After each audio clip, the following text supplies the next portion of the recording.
Welcome back to Saturdays with Liam. Today we'll be making Greek Baklava. And what you will need for that is 1 package of phyllo dough, some honey, 1 pound of walnuts, a cup of butter. This isn't a cup, but there's some more down here. A lemon, some vanilla extract, and some sugar. And before you want to do anything, you want to melt your butter. So I'm going to do that, and I'll be right back. I'm going to chop my walnuts finer and pulse them in the food processor.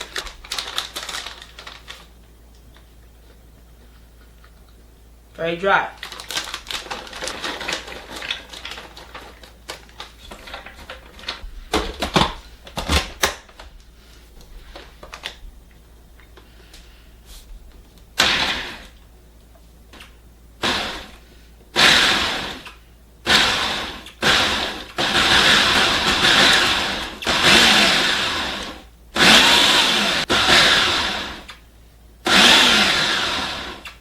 Okay, this is not coarse like we like it.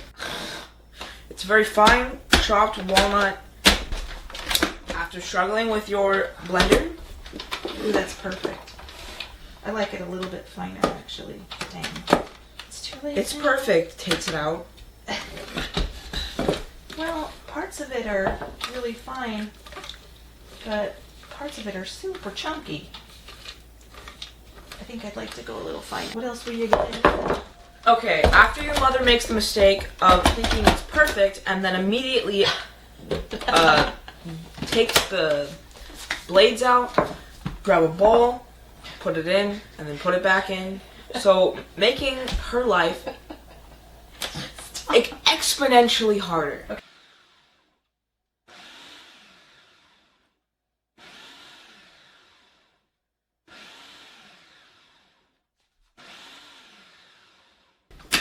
Wait, before you take it out. It is, it's perfect. It is. Okay. It is. It's perfect. Oh, wait. No, it's shush. You. So next, you shall take your lemon zester and zest your lemon. Pro tip, if you put the sheath on the butt end of your thing, it will catch all of your lemon zest, or whatever you're zesting. Okay, now we're gonna zest it. Okay, take your lemon and make sure the zester is the right way. And then take your lemon and just lightly run it across. Lightly run it. So you just want the yellow part. You don't want, like, here, let me show you. So can you see that? Hold on. You see that white stuff right there? You want the yellow stuff, but you don't want to take this stuff off because that's bad. Bitter, not bad. Well, it's bad, but it's bitter. If yours looks like a hand grenade, then welcome to the team. Look at that lemon. It caught all the lemon zest. And also, so did the counter. Set this aside and leave it for later. You don't have to grate your whole lemon, just a little bit, until you feel like it's adequate. Next, I'm going to start working with the phyllo. Don't be intimidated. It's a lot easier than you really think. It's fragile, but it's pretty easy, really. Even though I have no idea what I'm doing.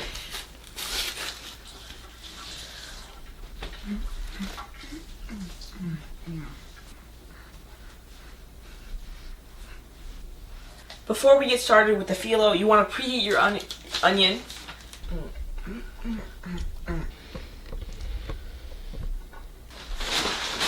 Okay, before you start working with your phyllo, you want to preheat your metal onion to around 350 degrees.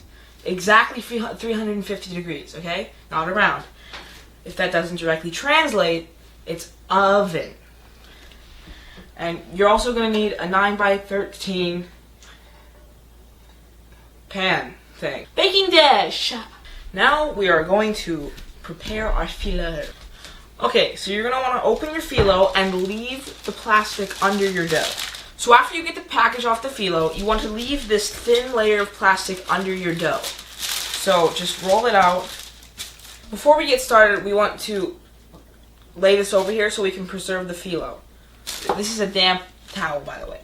To prepare the pan, we're going to get like a spatula but with noodles at the end. has hot butter over it. And you just want to layer the bottom of the pan with it. The hot butter. Not with the spoon. All down the bottom of the pan and up the sides. So once you separate one layer of phyllo, it's okay if it tears a little bit. You want to gently layer it in the pan. And after you put it in, brush it with butter. And repeat that for 8 layers, including this one.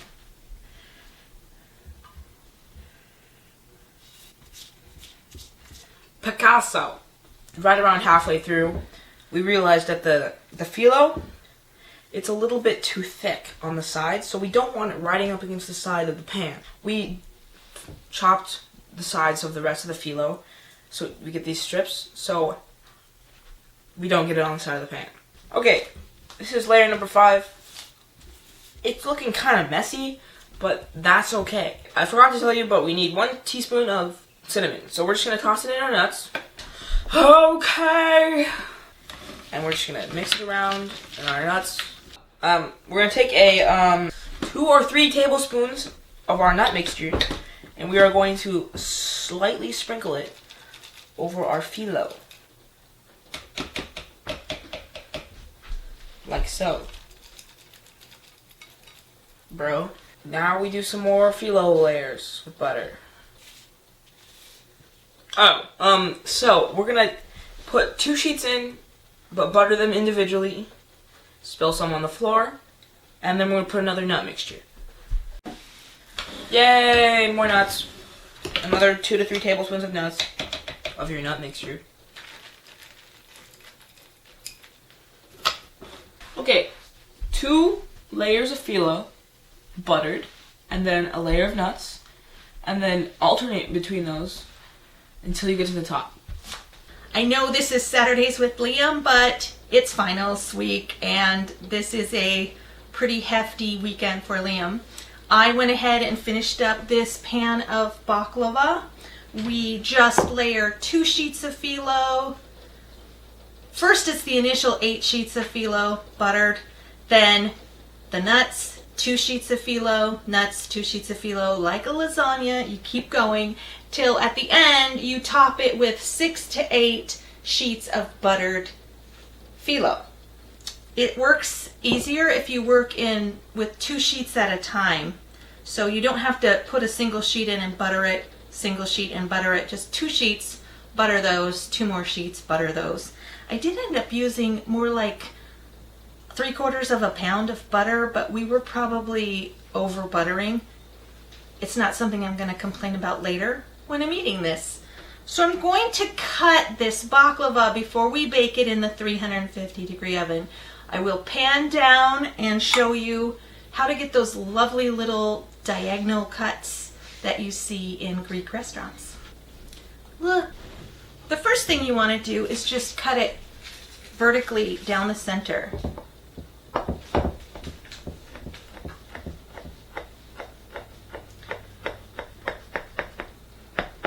Make sure you're using a nice sharp knife and you're cutting through all of the layers. That will matter later when you're trying to get your baked baklava out of the pan. Then you're going to cut vertically down the center of both of those halves. Doesn't have to be perfect, don't worry about that. It will be delicious. I just dug out a whole corner of phyllo and nuts, but I don't care. So now, this is where you start your beautiful diagonal cuts. You're going to have some weird corner pieces. I like to just start in one corner and go like this, and then determine that's my starting cut.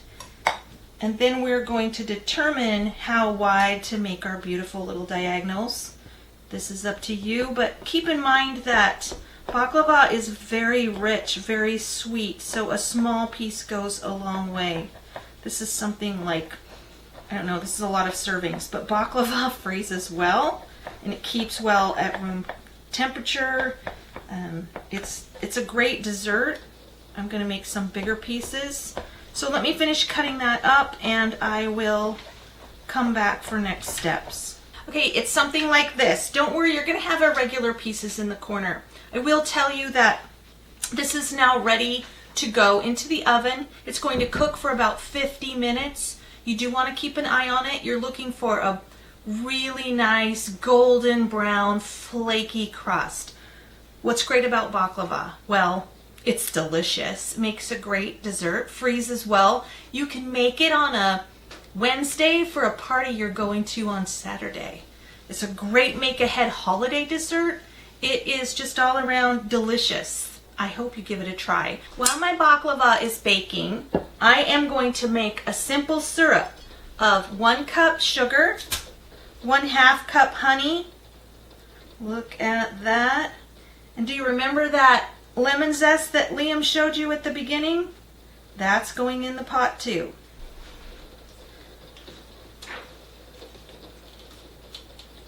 Now how lemony you like it, that's completely up to you. I like to add the lemon zest for that little extra punch of flavor. And the lemon tends to cut the sweetness a little bit. Add 1 cup of water to that, put it on the stove till the sugar melts, and simmer for about 20 minutes. Another method is to put sugar and water in a pan, bring that to a boil, reduce heat, add your honey and your lemon zest. Either way, you're going to end up with simple syrup. One thing I forgot to mention for the simple syrup is that you need a teaspoon of vanilla extract. So I'm going to go throw that in. Okay, welcome back, for one thing. It's me again. I know you missed me. But as soon as the baklava comes out of the oven, you're going to immediately want to spread your honey mixture that my mom made, simple syrup, just spoonfuls right over the top. So you're going to take just a spoon, big spoon, giant spoon, and just get it in every crack of the baklava. Because it's going to soak down and it's going to sweeten all the layers of baklava. Nut layers. Once you're done with the spooning of the syrup, then you're going to have to wait for it to cool down because it's still pretty hot. This looks so good.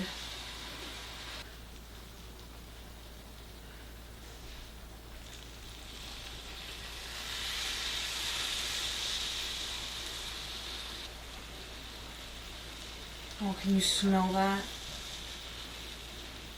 smells heavenly. After you're done with that, you're pretty much done. So you just want to wait for it to cool off and then dig in. It's really good. Thanks for watching. I hope you enjoyed. And if you did enjoy, consider subscribing. Bye.